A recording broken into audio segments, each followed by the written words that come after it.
Hello everyone, my name is Andrzej Białecki and I'm here today with Blai. Please tell me, what do you think about physical activity and its role in professional gamers' life? I feel like physical activity is very, very important. For example, I'm trying to run at least 5 kilometers a day, or at least take a bicycle and stuff, because as long as you have any kind of physical activity every day, your stamina growing up and you can practice for longer. For example, when I didn't do so, I could play for like 5 hours and then I was extremely tired. Right now I can play for like 8 hours and I maybe still can play more, but I'm trying to take a rest. And when we are talking about physical activity, we also know that nutrition is a part of it. So do you have any special needs, nutritional needs, when you come to those events? Because we know that you travel a lot. Do you do anything special for yourself not to be sick about some foods? Actually, I'm trying to travel just with chocolate and coffee.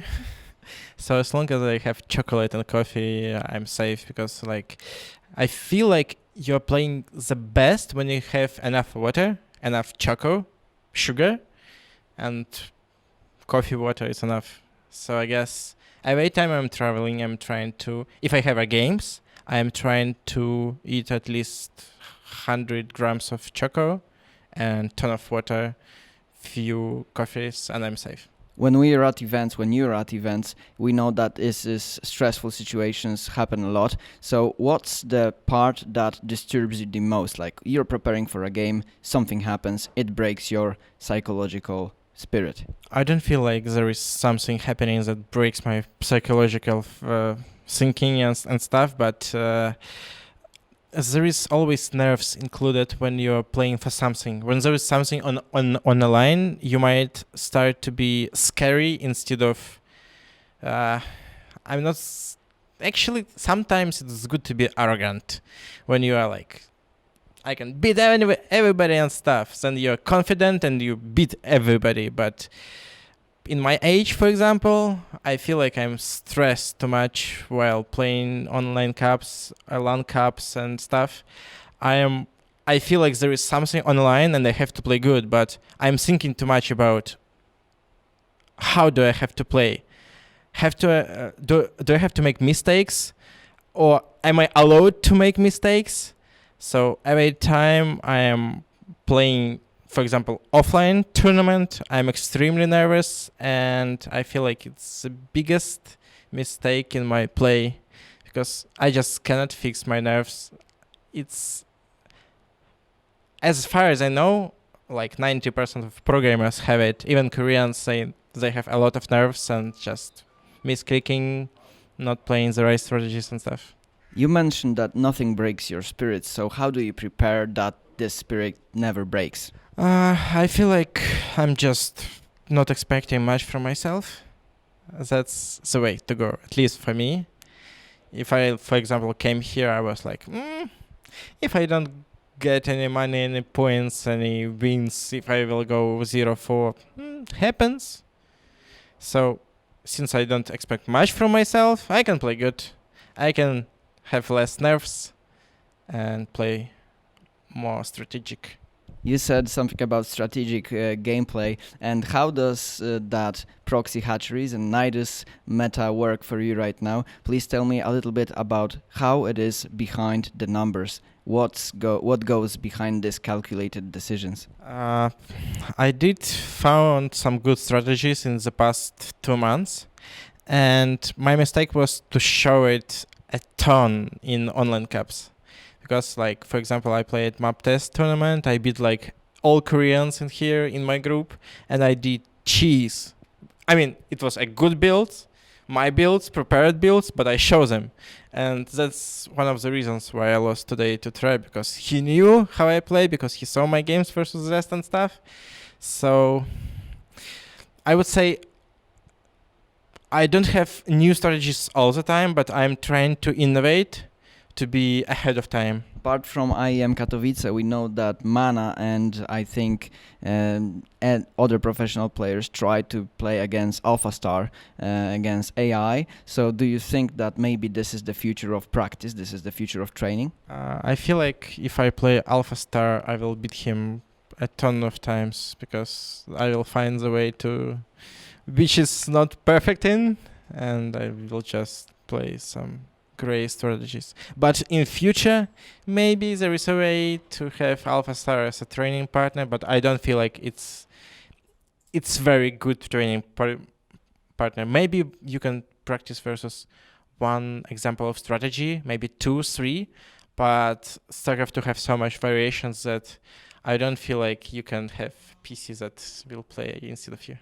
We know that there is a lot of young players trying to get into StarCraft 2. Do you have any kind of tips, and do you think that there is enough tools for them to practice and prepare themselves to get to the best of their ability?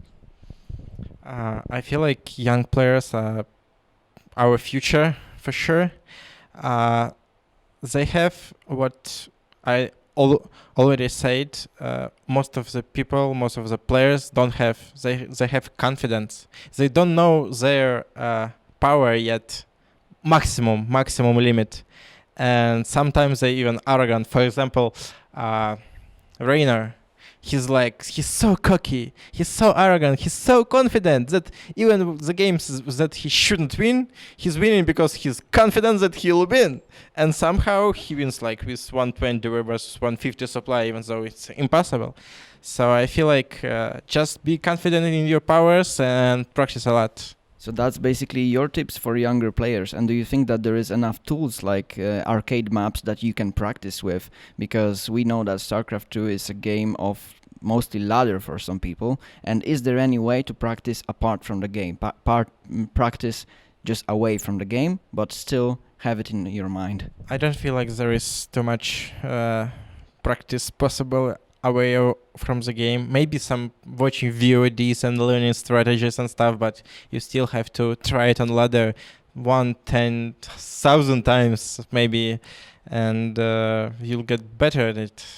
There is only one way. It's like ladder on custom games. There is no other way, I feel. So let's have a loose prediction. Who do you think will win the whole tournament? Because we've seen Serral beating everyone last year.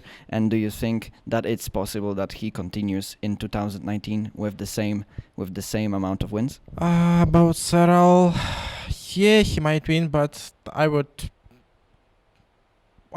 put my confidence on Rogue, I would say. I did play him in map test tournament, and he was just godlike. And I saw he have like 7.1k MMR in Korea, so he's very good right now, and I feel like maybe he's the best player in the world, maybe at this moment, during this day and stuff. We'll see later with the group stage, but I feel like Rogue is gonna at least top 3, but probably he's gonna win the whole event, I think. Okay, so we will see if that predictions plays out. And please tell me, to sum up the interview, is there anything more for you to say to your fans, to the people watching at home, for the people that are cheering for you always when you're playing your games?